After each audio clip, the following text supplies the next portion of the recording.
వరుసగా ఫ్లాప్ లో ఉన్నాడు Vijay Deverakonda. Back to back డిజాస్టర్లు ఫేస్ చేసిన తర్వాత రాబోతున్న కింగ్డమ్ మీదే ఆశలు పెట్టుకున్నాడు ఈ రౌడీ హీరో.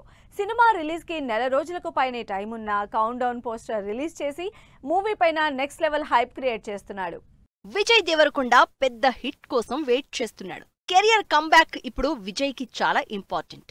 అర్జున్ రెడ్డి, గీత గోవిందం లాంటి సినిమాల సక్సెస్ కాకపోయినా కెరియర్ కంటిన్యూ చేసేలా మినిమం హిట్ అయినా కొట్టాల్సిన సిచ్యువేషన్లో ఉన్నాడు రౌడీ హీరో. అందుకే తన అప్కమింగ్ మూవీని కంప్లీట్ డిఫరెంట్ గా ఎక్కువ మందికి రీచ్ అయ్యేలా కింగ్డమ్ సినిమా టేకప్ చేసి సీరియస్ సబ్జెక్ట్ తో ఆడియన్స్ ముందుకు రాబోతున్నాడు. విజయ్ దేవరకొండ కింగ్డమ్ మూవీ నుంచి కౌంట్ డౌన్ పోస్టర్ వచ్చేసింది. సినిమా రిలీజ్ కి నెల రోజులకు పైనే టైం ఉన్న కౌంట్ డౌన్ పోస్టర్ తో ప్రమోషన్స్ స్టార్ట్ చేశాడని ఎగ్జైట్ అవుతున్నారు విజయ్ ఫ్యాన్స్. ఎన్టీఆర్ వాయిస్ తో వచ్చిన కింగ్డమ్ టీజర్ సినిమాపై అంచనాలు పెంచేసింది. ఈ సినిమాలో అవుట్ అండ్ అవుట్ యాక్షన్ అవతారలో స్పైగా కనిపించబోతున్నారు విజయ్.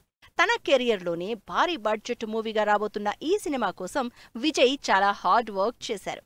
కింగ్డమ్ సినిమా తన కెరియర్ కు కమ్బ్యాక్ మూవీగా అవుతుందని గట్టిగానే హోప్స్ పెట్టుకున్నాడు. అందుకే సినిమా గురించి ప్రతి చిన్న విషయాన్ని షేర్ చేసుకుంటూ రిలీజ్ కోసం వెయిట్ చేస్తున్నారు విజయ్. కింగ్డమ్ సినిమాని సీరియస్ యాక్షన్ బ్యాక్ డ్రాప్ లో తెరకెక్కించారు డైరెక్టర్ గౌతమ్ తిన్ననూరి. సినిమాలో విజయ్ సరసన భాగ్యశ్రీ బోర్సే నటిస్తోంది. విజయ్ కెరియర్ లో 110 కోట్ల భారీ బడ్జెట్ తో సినిమాను ప్రొడ్యూస్ చేస్తోంది సితారా ఎంటర్టైన్మెంట్స్. పాన్ ఇండియా ప్రాజెక్ట్ గా మే 30న గ్రాండ్ గా థియేటర్స్ లోకి రాబోతున్న కింగ్డమ్ విజయ్ ఎక్స్పెక్ట్ చేస్తున్న సక్సెస్ ఇస్తుందా అని ఎదురు చూస్తున్నారు ఆడియన్స్.